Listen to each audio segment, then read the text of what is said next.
Cast, o seu podcast que vai tratar sobre saúde, comunicação, posicionamento e tudo que for direito.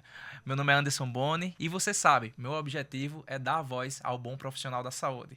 E hoje eu tenho uma participação especial aqui de dois profissionais que são referências. Inclusive, a gente já está acompanhando eles durante um tempo.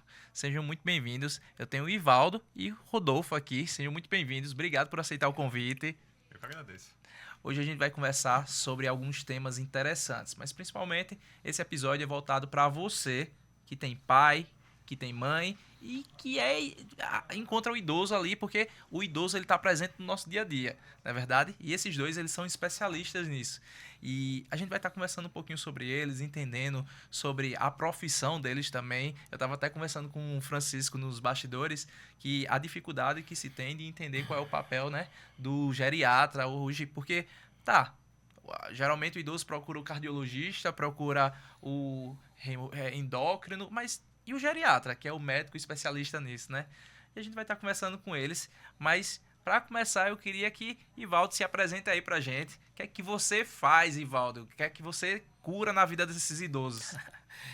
Olá, muito prazer, né? Obrigado primeiro pelo convite, de estar aqui junto com o Dr. Rodolfo, junto com você, com a Sete, que a gente é acompanhado já há um bom tempo. Eu sou Ivaldo, sou fisioterapeuta, já estou na estrada aí há 23 anos já de formado, né? Com algumas pós-graduações. Minha primeira foi em terapia intensiva, então eu trabalhei em UTI, em hospital, né, por um bom tempo. Mas depois minha vida foi para outros caminhos e hoje eu faço fisioterapia domiciliar, né? E nesse tempo, nessa estrada, junto com a docência, que é minha outra paixão, também sou professor, né? E eu trabalhei por um tempo, né, em hospital, como eu falei, mas a fisioterapia domiciliar tomou conta e hoje é minha grande paixão. Então, nesse tempo eu me formei também na parte de gerontologia, cuidados paliativos e fisioterapia respiratória, né? Então, hoje eu trabalho nesse eixo domiciliar dentro dessas três áreas, né, digamos assim, da fisioterapia. Gerontologia, cuidados paliativos e respiratório. E como é que surgiu esse desejo assim, não, esse público, eu quero trabalhar com esse público, porque eu acredito que é uma novidade todos os dias, principalmente é algo que foi um desejo que surgiu do seu coração de alguma forma, né? Eu costumo dizer que é um dom, né? Eu costumo sempre... Primeiro, a fisioterapia, para mim, é um dom, então não foi uma escolha, né?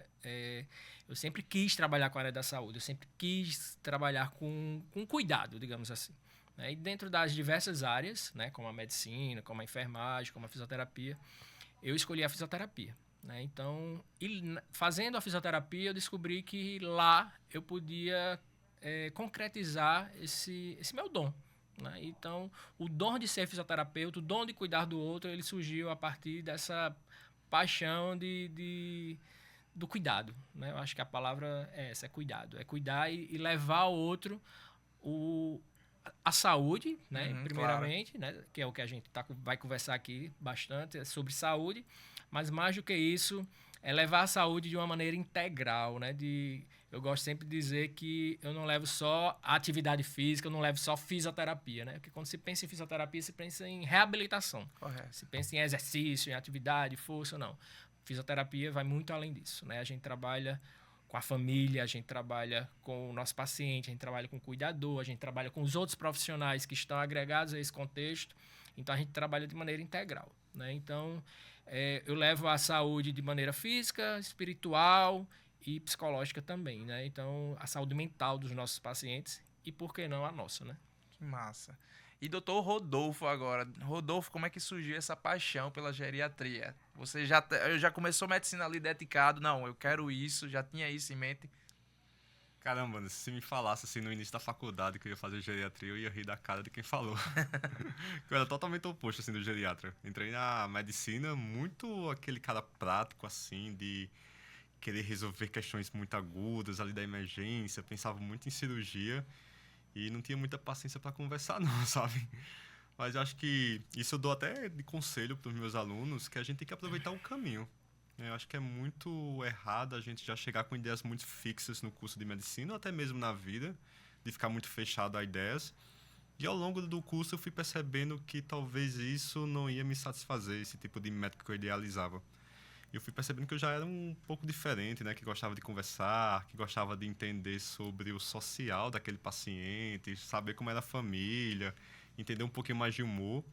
Saí da faculdade querendo psiquiatria, mas aí depois da faculdade eu trabalhei 1 ano e eu fui percebendo que os pacientes que eu mais gostava de atender eram os velhinhos, os idosos lá do posto de saúde que eu trabalhei. E quando eu fui fazer novamente a prova de residência, prestei clínica médica já pensando aí realmente na geriatria. E daí eu acho que é a especialidade que me satisfaz e me faz dar um sentido real para a medicina, né? De que não é só doença. E isso eu penso muito e faz muito sentido para mim na minha prática diária que não é só doença, né? E a geriatria permite esse olhar, de olhar ali para a questão familiar, de olhar para a questão econômica, que impacta muito na saúde, de olhar para a questão de humor. Então, hoje eu sou muito realizado com a geriatria. Que bom que eu me permiti mudar de ideia e tantas vezes até achar o que realmente eu gostava. Fico feliz, viu? E a gente acompanha os dois, né? De certa forma, e eu percebo cada vez mais o olhar deles que brilha todas as vezes que falam sobre situações, né? A gente estava gravando com o Rodolfo hoje, ele contando um caso de um paciente específico da recuperação. E faz todo sentido. Mas eu trouxe os dois aqui, principalmente, porque, claro, eles vão falar sobre o mesmo público, mas sobre a importância também do trabalho multidisciplinar, né? Porque acaba as duas profissões aí se comunicando muito bem. E qual é a importância desse trabalho multidisciplinar? Como você vê, Ivaldo, isso? Hoje nós temos uma empresa, né, que é a Humaniza Físio, né? Eu e meu sócio, o Fábio. Então, nossa empresa começou na pandemia, na verdade. Então, muitas coisas mudaram na pandemia. Inclusive, minha vida mudou na pandemia, né? Como eu disse, eu trabalhava em hospital e era professor. E com a pandemia surgiu a oportunidade de entrar nesse mundo do atendimento domiciliar. E a gente entrou realmente de cabeça, entrou de cara, né? E criamos essa empresa, que é a Humaniza Físio, e a demanda foi cada vez mais aumentando. Com a empresa, a gente foi vendo que a necessidade não era só de chegar na casa do paciente, atender o paciente e dar aquela demanda a ele de fisioterapeuta, né? A gente precisava de um feedback da família, mas mais do que isso, a gente precisava de um feedback do profissional médico, do profissional que são os cuidadores que estão ali o tempo todo cuidando daquele paciente, seja um técnico de enfermagem, seja um cuidador de idoso. E aí vem a parte nutricional, vem a questão do fonoaudiólogo, né? Vem a questão do psicólogo. Então, a gente foi vendo que nosso trabalho de fisioterapeuta ele só ia conseguir evoluir se nós estivéssemos agregados e junto desses outros profissionais, né? Então, a equipe ou interdisciplinar que a gente trabalha, ela é fundamental dentro desse processo. Então, a gente tem uma evolução clínica, a gente tem um resultado do nosso paciente com a fisioterapia, mas nós temos muito mais resultados se a gente conseguir ter esse feedback, ter essa conversa, essa relação com os outros profissionais. E com o profissional médico, então, é fundamental.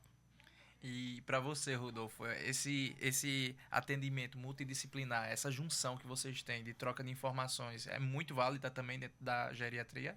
Acho que é fundamental, Anderson, né? Se a gente fala do idoso, entendendo a complexidade dele, a gente vai falhar se querer fazer um atendimento único e com um único tipo de conhecimento. Então, quando a gente consegue unir as diferentes especialidades, os diferentes conhecimentos, as diferentes profissões, mas com o único objetivo, né, que é melhorar a qualidade de vida, dar mais dignidade de vida, a chance de sucesso e de ter uma melhora robusta, uma melhora sustentável é muito maior. A gente estava conversando nos bastidores, principalmente agora, sobre um caso que eles tinham em comum, que eles nem sabiam. E como funcionou? Me fala sobre esse caso específico. Claro, sem citar nomes, né? Mas como é que funcionou esse processo? Porque vocês não se conheciam, estavam trabalhando pelo um resultado em comum. E como é que está hoje esse paciente? O que é que ele tinha? Então, eu acompanho esse paciente já há algum tempo, na verdade, né? Um paciente idoso, a gente foi para fazer o atendimento de gerontologia, né? Que a gente acompanha fazendo as atividades do paciente para manter qualidade de vida e tudo mais. No final do ano, ele ficou um tempo afastado e depois a família entrou em contato conosco porque ele teve um acidente em casa, né? Sofreu uma queda e ele sofreu uma fratura e a gente voltou a acompanhar esse paciente no pós-operatório. Aliás, nem pós-operatório, porque ele não fez cirurgia. Ele é um paciente que está sendo tratado, que a gente chama de maneira conservadora, né? A fratura dele. E aí a gente foi dar continuidade a esse trabalho. Nesse retorno dele, foi chamado um geriatra, né, para fazer a avaliação e para acompanhar, né, acho que 1 mês, 2 meses, mais ou menos isso. 1 mês, mais ou menos. E quem é o geriatra? Doutor Rodolfo, né? Então, essa é a importância que a gente tinha falado, né? Então, a gente tem a nossa demanda, a gente já acompanhava o paciente, mas dentro da nossa demanda, existiu a necessidade de ter um médico geriatra para acompanhar esse paciente, né? E, conversando aqui, a gente, né, descobriu e nos entendemos que estamos tratando do mesmo paciente, ele da maneira dentro da geriatria e a gente na fisioterapia. E agora vai ficar muito melhor, né? Porque aí a gente vai poder conversar e junto com a família, dar melhores resultados para esse paciente. E, Rodolfo, como é que você viu o resultado? Porque você estava com os olhos brilhando hoje de manhã falando sobre esse paciente. Pô, agora funcionou. O trabalho multidisciplinar e principalmente o acompanhamento que a gente tem feito, a gente pode estar trazendo resultado, né? Tá dando esperança para esse paciente. Você falou do olho brilhou, né? Tem uma palavra que faz nossos olhos brilhar, quem cuida de idoso, que é funcionalidade. Que é a capacidade do idoso de fazer suas atividades. E quando isso começa a ser perdido, a gente fica chateado e a gente busca esse retorno. E daí a um mês, né, ele estava tendo muita dificuldade em fazer suas atividades, em levantar da cadeira, levantar da cama, conseguir caminhar, mesmo com ajuda, estava sendo muito difícil. E daí a gente identificou que tinha uma patologia, que tinha uma doença de Parkinson. Começamos um tratamento mais direcionado. E assim, a equipe da fisioterapia foi fantástica. Não sei se você viu, mas eu deixei lá uma carta de recomendações e tinha lá, parabéns aos fisioterapeutas. Porque tinha sido brilhante assim, o resultado que 1 mês depois eu voltei lá e encontrei o paciente. O paciente me recebeu em pé, andando com a ajuda da filha e voltando à funcionalidade, né? Então, dar esse direito do paciente voltar a ser quem é, acho que é algo muito fantástico nas nossas profissões, né? A gente junta geriatria e fisioterapia aqui e todo mundo acha que é só no tratamento e no pós ali, né? Sobre acompanhar. Mas eu acho que vocês conversam bastante sobre a prevenção, né? Eu acho que prevenir é algo que tá dentro ali, ó. A gente precisa falar mais sobre prevenção, por quê? O que é que acontece? Hoje eu acredito que existe um público com muito mais cuidado hoje com a saúde. Vocês enxergam isso também? Que o pessoal tá se cuidando mais, indo mais pra academia? Enxergo. Eu tenho alguns pacientes que estão ali na faixa dos 50 anos e que chegam com essa preocupação, assim, de que querem envelhecer bem. E por muitas vezes não tem uma doença tão importante, mas aí o nosso trabalho é de prevenção e tem muita coisa para ser feita, né? A gente fala de vacinação, a gente fala de exames para detecção de câncer de forma mais precoce, né? Pouco se fala sobre colonoscopia, mas é algo super importante após os 45 anos e poucos pacientes sabem dessa informação.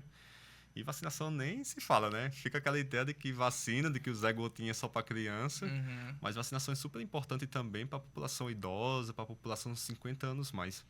Então é muito bom quando a gente consegue já ter esse paciente, né? Já começar a trabalhar nessa prevenção. Que é o que eu falo assim, é muito mais fácil a gente ter um caminho bem sucedido quando a gente consegue detalhar esse caminho antes, quando a gente consegue ter tempo de conversar, ter tempo de planejar, ter tempo de pensar no que pode acontecer de melhor e planejar o que vai acontecer de melhor e como a gente vai cuidar se isso acontecer, mas também pensar se acontecer o que não for tão bom, o que for pior, como é que a gente vai cuidar. Então, quando a gente consegue ter esse tempo, é precioso demais. E dentro da fisioterapia, é possível trabalhar com prevenção também? O pessoal, não, eu só vou pra lá quando deu ruim, aí eu procuro o Fábio e o Ivaldo. Tem esse estigma, né? Que a fisioterapia é só para reabilitar, né? Só quando a pessoa já caiu, no caso do idoso, ou quando, né, sofreu algum problema, ou quando já tem um diagnóstico pré-definido, enfim.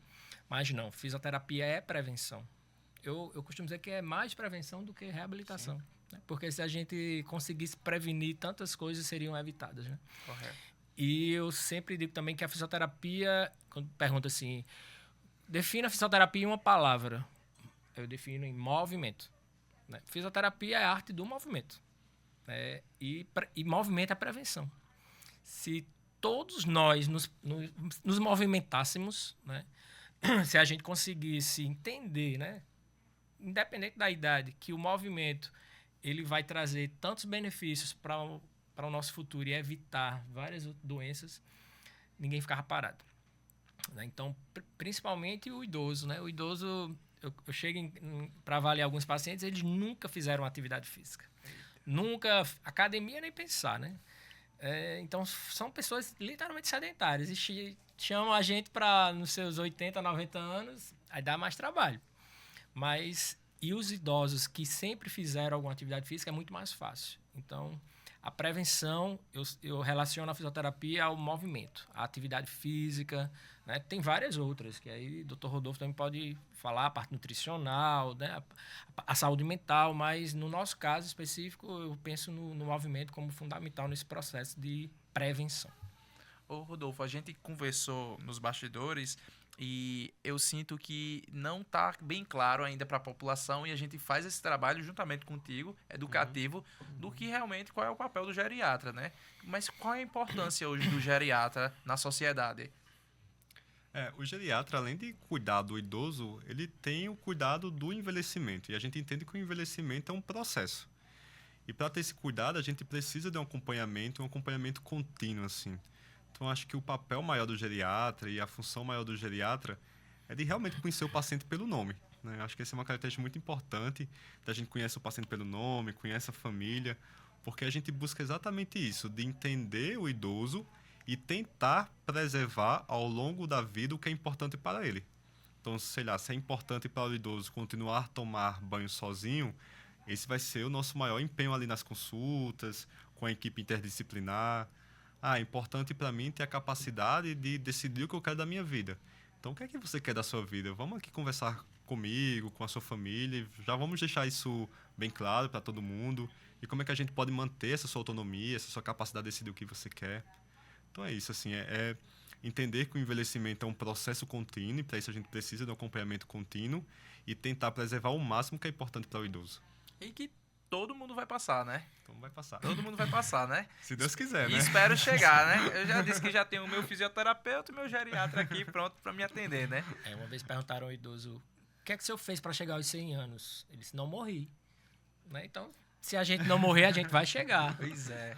E aí, direcionando para você, Ivaldo, eu percebo muito que todo mundo acha que vai chegar lá, ficar numa sala com vocês, fazer um tratamento para voltar à reabilitação. E pelo contrário, do nada eu encontro fotos nas redes sociais, vocês fazendo esse tipo de reabilitação em piscina, caminhada. Como funciona realmente o serviço de vocês? Vocês têm uma possibilidade muito ampla aí. Como é que funciona esse serviço? Nosso atendimento, né, ele é exclusivo domiciliar. Algumas pessoas até procuram a gente para ir atender em hospital, né? Se a gente tem uma clínica para atender, se a gente tem uma piscina para eles irem até a nossa piscina, não. Nós vamos até as casas dos pacientes. Ele é realmente exclusivamente domiciliar. E dentro desse contexto, a gente vê a realidade do paciente, vê a necessidade do paciente, né, dentro da nossa avaliação, que a avaliação ela é fundamental nesse processo. É o primeiro encontro, é o conhecer, né, o acolher de ambas as partes. E aí, como o próprio Dr. Rodolfo falou, é saber qual é a necessidade do paciente. E a partir daí, a gente vai traçar um plano terapêutico para que ele possa ter esse benefício e esse bem-querer dele, que se é caminhar, se é tomar banho em piscina. Tem um paciente meu que disse que quer ir para a praia, né? Eu já estou vendo esse contexto, como é que eu vou levar ele para a praia. As próximas postagens, as fotos são na praia. Exatamente. Então, assim, se o paciente tem piscina em casa e a gente tem essa, né, a fisioterapia aquática, ela é uma área da fisioterapia, ele é um recurso fisioterapêutico, por que não utilizar? Né? Então, a gente leva, assim, o paciente para a piscina dentro da sua casa. Né? Se o paciente tem uma possibilidade de, se ele quer voltar a andar, a caminhar para ter a sua independência, por que não a gente levar ele numa calçadinha, como a gente faz com alguns pacientes, e leva ele lá na calçadinha, porque a gente vai estar unindo o útil ao agradável, né? Ver a praia, tomar água de coco, né? E sociabilizar, né, junto com o nosso paciente e trazer a ele um benefício que é a caminhada, que é fundamental. Então, o nosso serviço, ele agrega, né, ele tenta ter essa visão integral mesmo do atendimento, né? Não só chegar lá e fazer um monte de exercício com o paciente. É saber a necessidade dele e levar ele a uma qualidade do nosso serviço. Então, nós estamos, sim, abertos às necessidades dos pacientes, lógico, dentro das nossas limitações e a do próprio paciente. E você falou uma coisa importante sobre que o atendimento de vocês é domiciliar, né? E isso funciona também com você, né, Rodolfo? O atendimento domiciliar para o idoso, que não necessariamente precisa ir até a clínica, mas você também faz esse acompanhamento, né? Sim, sim. Eu acho que é um perfil de pacientes que geralmente tem alguma dificuldade de locomoção e que é muito custoso sair de casa, ou sente dor quando sai de casa e daí prefere o atendimento domiciliar. E eu acho que é uma boa modalidade porque assim a gente consegue entender o ambiente que interfere muito no cuidado do idoso, né? Como é que tá a adaptação dessa casa, se o banheiro é adaptado, se tem muitos tapetes espalhados, né? Que o tapete é o vilão do idoso para escorregar e para ter queda. Se a gente recebe ele ali com chinelinho, a gente já vai educar sobre o calçado que está inadequado. E também a gente consegue ter uma conversa com os componentes daquela família, que por vezes não é conseguido assim, por não ter todo mundo no consultório. A gente consegue também cuidar dos cuidadores, que para ter um bom cuidado com o idoso, os cuidadores também precisam estar cuidados. Então eu gosto desse tipo de modalidade de atendimento, assim, de que a gente consegue ir até a casa do idoso. Funciona muito bem. Você falou sobre os vilões, né? O tapete aí. Nesse caso, se vocês pudessem ter um top 3, por exemplo, quais são as principais causas assim que o pessoal deve ter cuidado em casa? Ó, eu tenho meu avô, minha avó, no caso, eu preciso ter um olhar aguçado e uma preocupação maior, por exemplo, banheiro. Existe aí um top 3 que a gente deveria ficar atento? Eu acho que o Dr. Rodolfo falou de dois bem importantes, Tapete, que né? é o tapete, E né? O calçado do idoso, né? As chinelas, né? Abertas que a gente chama. Não posso falar marcas, mas vocês entenderam, É. vocês entenderam. as sandálias abertas, né? Mas a gente tenta, né, mostrar a importância e o porquê a necessidade. Às vezes os idosos não gostam eles gostam de sandálias abertas, né? Que é aquela de dedo, né? Sandália de dedo. Mas elas são grandes vilões de quedas para eles, né? Então a gente tenta mostrar a importância de ter uma sandália fechada e tudo mais. E eu acredito que o mobiliário da casa, eu colocaria no top 3 as quinas, né? As mesas em quinas, os móveis em quina, porque geralmente o idoso ele perde um pouco essa questão do espaço, da visão, né? Correto. E ele vai batendo nas quinas e a quina é um dos vilões. Então seria esses três, eu acredito. Não sei se o Dr. Rodolfo concorda, mas eu colocaria os três. Eu acho que um fato importante que vocês foram falando, o processo a visita domiciliar proporciona vocês verem o ambiente no todo, né? E aí, consequentemente, vocês conseguem não só fazer aquela anamnese, mas identificar principalmente o contexto que aquele idoso ele convive. E aí, dá umas diretrizes bacanas aí para você poder dar um diagnóstico e principalmente entender a realidade daquela casa. Mas a gente estava conversando hoje de manhã, principalmente, sobre alterações de humor, insônia, ansiedade, que são contextos que a gente identifica num público mais idoso. Nessa perspectiva, o que é que você encontra hoje, os desafios que o idoso vem tendo no dia a dia? Eu acho que a primeira coisa importante a ser dita é que não é normal o idoso começar a ter alteração de humor, né? Então não é normal ele deixar de fazer o que gosta, deixar de fazer ali a leitura que gostava, as atividades manuais que gostava, ficar mais isolado nos almoços. Quando essas alterações começam, aí sim tem que despertar alguma questão e procurar ajuda médica. E para a gente começar a atuar em cima disso, né? Chega muito no consultório, nas visitas domiciliares, idosos com alteração de humor. Transtorno depressivo, ansiedade, insônia. E a gente sabe o quanto isso tira a qualidade de vida desses pacientes. E, principalmente, eu acho que identificar isso. E aí é o contexto familiar, né? Eu acho que a família tem que ter essa percepção também. Eu acho que o mais importante assim é se mudou. Como é que ele era há 5 anos e como é que ele está agora? Porque tem ainda esse mito, né, de que ao passar do tempo, com o envelhecimento, pode ser normal ficar mais isolado, mais quieto, conversar menos. Mas isso tem que chamar a atenção, né? Se muda o comportamento é porque tem alguma questão aí que por vezes está escondida e precisa ficar à luz, né? Precisa ser elucidado para a gente conseguir diminuir o impacto negativo que essas alterações no humor podem ter. Falando em alterações de humor, nesse caso, você também identifica isso, Ivaldo, dentro da fisioterapia, porque vocês trabalham não só com o tratamento da fisioterapia, mas vocês trabalham também ali com, muitas vezes, ansiedade para que aquele tratamento dê certo o mais rápido possível. Como é que vocês lidam ali sendo também aquele... Você tem o atendimento multidisciplinar, mas fazendo ele entender que o tempo também pode ser um fator decisivo ali para o resultado. O fisioterapeuta ele tem um diferencial porque ele está mais frequente na casa do paciente, né? Tipo, o médico vai lá uma vez por mês, a cada 2 meses, na casa, nós vamos, no mínimo, 2 vezes por semana. Então, nossos atendimentos domiciliar nós temos paciente que é diário. Então, imagine você estar naquela casa todos os dias, ou no mínimo 2, 3 vezes por semana, né? Então, a gente consegue ter uma percepção maior do que está acontecendo na casa, né? Do que está acontecendo com a família, né? A gente se torna um membro da casa, praticamente, né? E isso é normal, né? E são várias casas, né? Então, cada casa que eu entro, eu tenho Uma realidade diferente. E o humor, né? Essa percepção de como o paciente era, de como o paciente está, isso aí a gente também começa a ter esse feeling mais, né? A gente percebe isso no dia a dia. Então, eu percebo se o meu paciente, na hora que eu chego, se ele está bem, se não está, né? Como é que está o humor dele. Tem paciente... Até a forma dele me receber na casa, eu já percebo que ele está diferente naquele dia, né? Aí a gente vai ter que conversar com a família, com o cuidador. Foi algum medicamento? Mudou alguma medicação? Né? O que aconteceu hoje? A paciente... Não, tem paciente que já chega e logo, olha, hoje eu não quero fazer nada. Hoje eu só quero conversar. Hoje eu tive essa paciente, ela chegou, olha, hoje minha cabeça está muito carregada, eu estou com muito problema, não sei o quê, eu não quero fazer nada, só quero conversar. Tá certo, então vamos conversar, né? Eu vou fazer psicologia desse jeito.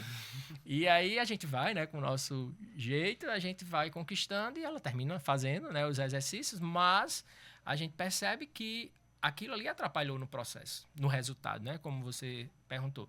Então, o fisioterapeuta ele precisa sim estar atento a isso para que a gente possa ter um bom resultado, né? Senão a gente não vai conseguir.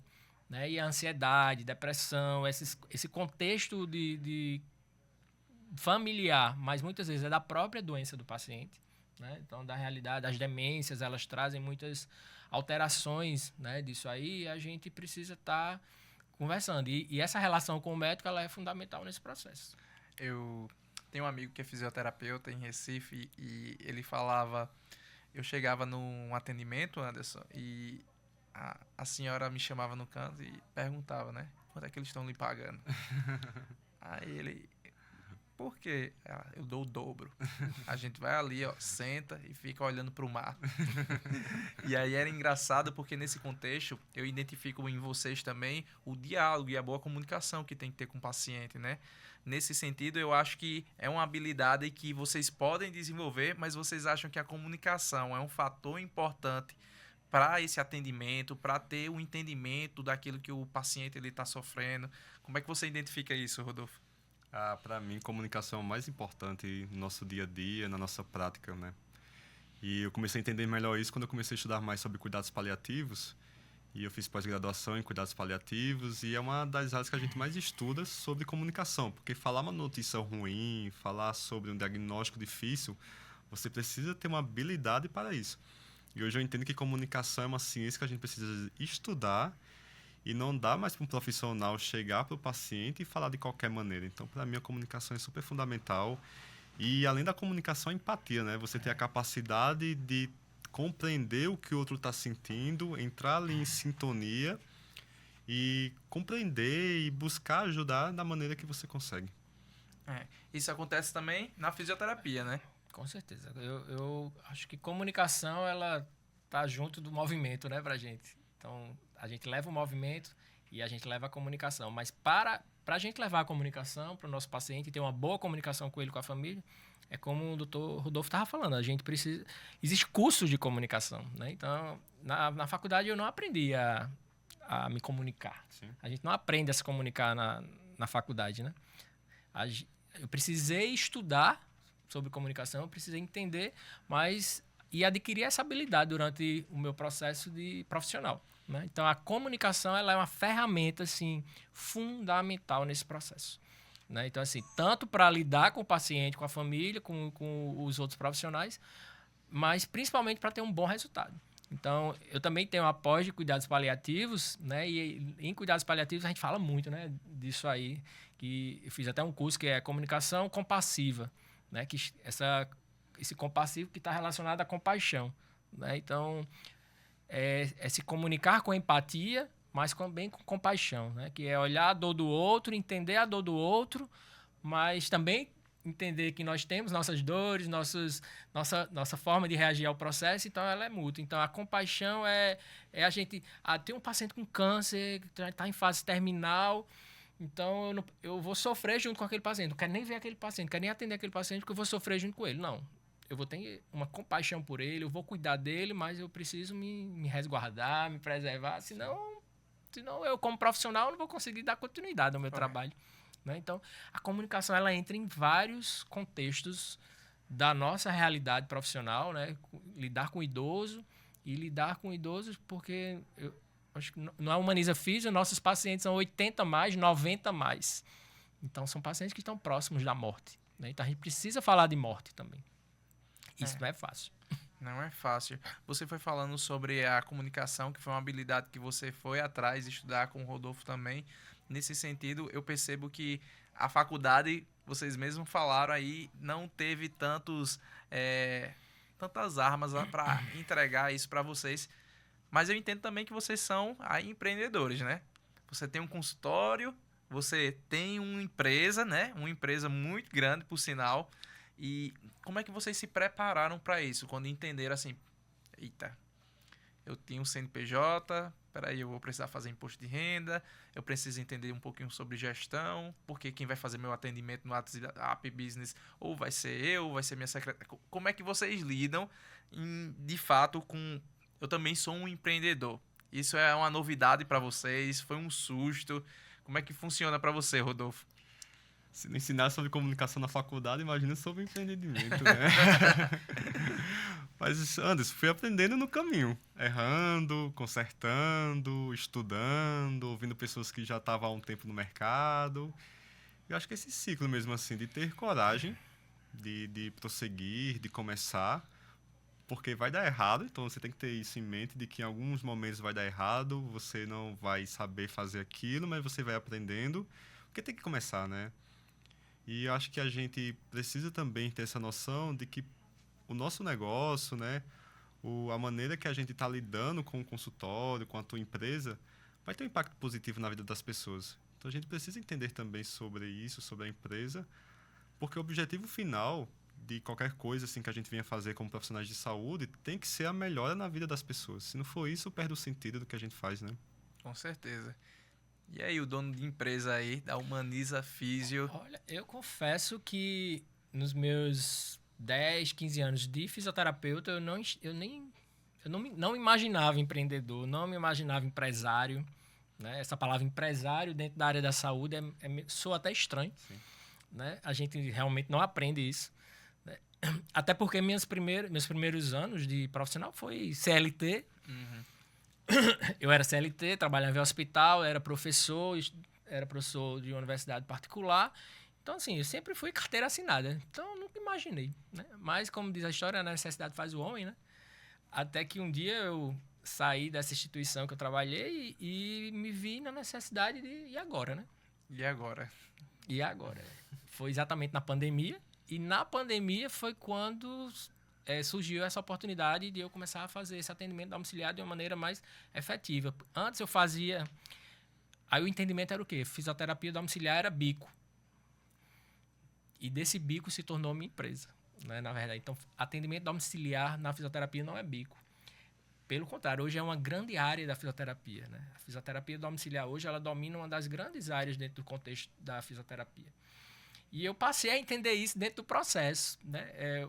Foi acontecendo, né? Eu era fisioterapeuta, atendia até que chegou um momento que eu olhei para meu sócio, para Fábio, e disse: Fábio, a gente tem uma empresa, então a gente precisa organizar isso.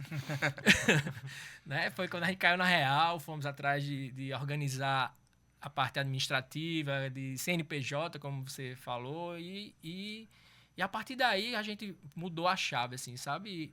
E começamos a entender nossa empresa realmente como empresa e nós como empresários e donos da empresa que precisa agora trazer um novo perfil, uma nova característica. Então,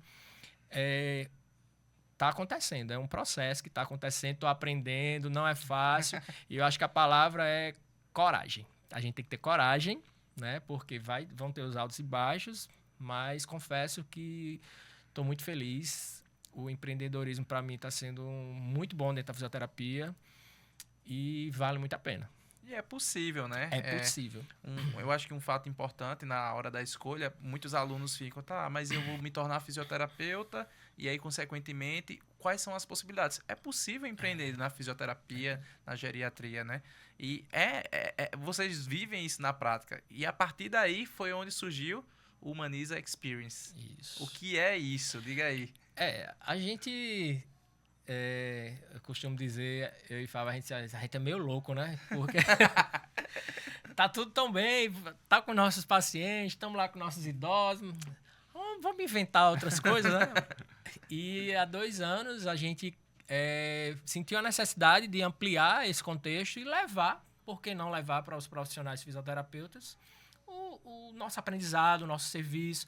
Por que não falar sobre comunicação? Por que não falar sobre empreendedorismo? Nós, como docentes, a gente vê a necessidade dos nossos alunos, né, de aprender sobre isso e não ter essa dificuldade que nós tivemos de chegar tantos anos de profissão e nunca ter ouvido falar sobre comunicação, sobre empreendedorismo, né? Por que não falar isso já dentro da graduação? Então, nós criamos um evento que aconteceu o ano passado, que foi o Humaniza Experience, né?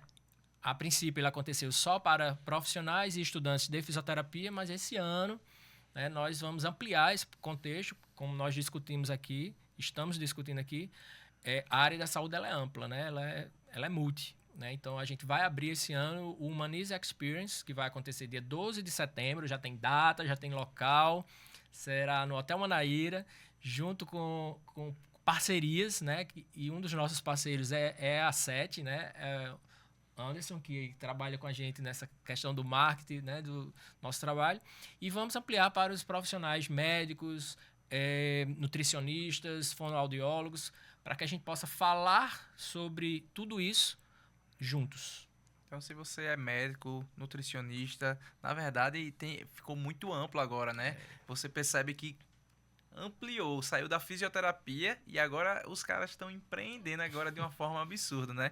Mas que ótimo, inclusive, parabéns, né, pela iniciativa de trazer conhecimento e reunir esse time. Não é fácil criar evento na cidade, né? Não é fácil desenvolver isso, a estrutura, os desgastes que a gente tem, né? Mas a gente precisa de pessoas assim como vocês. Então, de parabéns. A gente viu como foi o ano passado, participou, inclusive, né? Reuniu um número muito grande de profissionais na parte de fisioterapia. Os principais nomes da cidade estavam juntos. Isso. E aí, a gente precisa de mais pessoas falando sobre isso, né? Que aí é onde entra justamente onde a gente dá voz ao bom profissional. Dando voz ao bom profissional da saúde, Dr. Rodolfo. Tá nas mídias sociais, foi um desafio entrar nas mídias sociais. Como é que surgiu isso? Nunca pensou em, eu vou precisar fazer um vídeo pro Instagram. Como é essa relação entre médico, geriatra, estando nas redes sociais? Mano, sendo bem sincero, não foi um desafio não, foi sabe? Tranquilo? Não que tenha sido tranquilo assim, mas quando eu comecei eu entendi o propósito de estar ali. Eu lembro que na residência de clínica médica, isso foi em 2021. Então ainda não era muito difundido, médico com rede social. Naquela época, os profissionais mais respeitados ainda tinham muita resistência, né, de estar na rede social. Achava que era o que deveria evitar. E numa conversa com uma das minhas chefes lá na residência, eu ficava conversando com ela, nossa, mas você tem tanta coisa para ensinar, né? Eu fico aqui tomando café contigo, aprendo tanto, por que você não fica na rede social, né? A gente precisa ocupar esse espaço. Então, quando eu comecei, eu sabia o propósito ali, que era educar as pessoas, de transmitir o conhecimento, de transmitir o que eu sei, a fim de melhorar a vida, a fim de fazer prevenção, né? Quando eu falo lá sobre quedas, eu sei que pode impactar a vida de alguém quando tira o chinelo e começa a usar um calçado correto, tira o tapete de casa. Quando eu falo sobre os sinais de alarme para a demência, talvez alguém vai despertar que o pai pode ter e vai procurar ajuda médica. Então, quando eu entendo assim um propósito, que é tentar ajudar a vida das pessoas, eu acho que fica mais fácil. A gente precisa ocupar esse espaço, né? Não, com certeza. E aí eu vejo vários conteúdos diferentes lá. Mas, por exemplo, sobre Alzheimer, são coisas que você pode educar e principalmente trazer sinais de alerta para quem já está identificando num familiar. Sim. Quais seriam esses sinais de alertas, por exemplo? Imagina que aqui é uma rede social, que é uma rede social, YouTube, né? Mas os sinais de alerta que você poderia deixar aí para, se o idoso ele está passando por isso, precisa ter cuidado. Acho que principalmente quando o idoso não consegue mais fazer alguma coisa que conseguia com facilidade anteriormente. E daí qualquer atividade, e dependendo da característica daquele idoso. Ah, minha mãe conseguia fazer a feira de casa, ia sozinha no mercado, não tinha dificuldade alguma. Doutor, comecei a ir porque ela estava esquecendo muita coisa, porque não estava mais sabendo usar o cartão, não estava mais conseguindo lidar com o troco. Tem que ligar o alerta. Ah, meu pai conseguia tirar o dinheiro dele sozinho no banco e pagava todas as contas. Não, meu pai começou a esquecer de pagar essas contas do mês, começou a tentar pagar 2 vezes o boleto. Isso tem que ligar o alerta. É quando começa a perder a funcionalidade, né? Aquilo que conseguia desempenhar com facilidade anteriormente e agora está tendo dificuldade.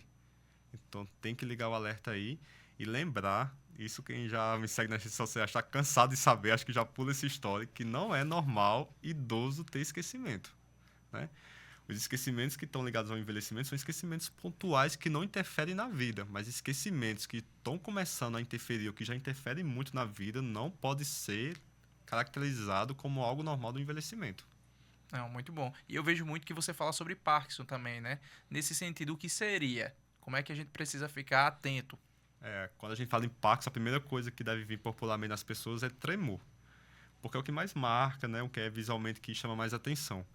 Mas Parkinson não obrigatoriamente precisa ter tremor. O que vai marcar mesmo o diagnóstico é rigidez, então aquela movimentação que os membros ficam mais endurecidos, ficam mais difícil levantar a perna, a caminhada fica com os pés arrastados, e o que a gente chama de bradicinesia, que é o movimento lento.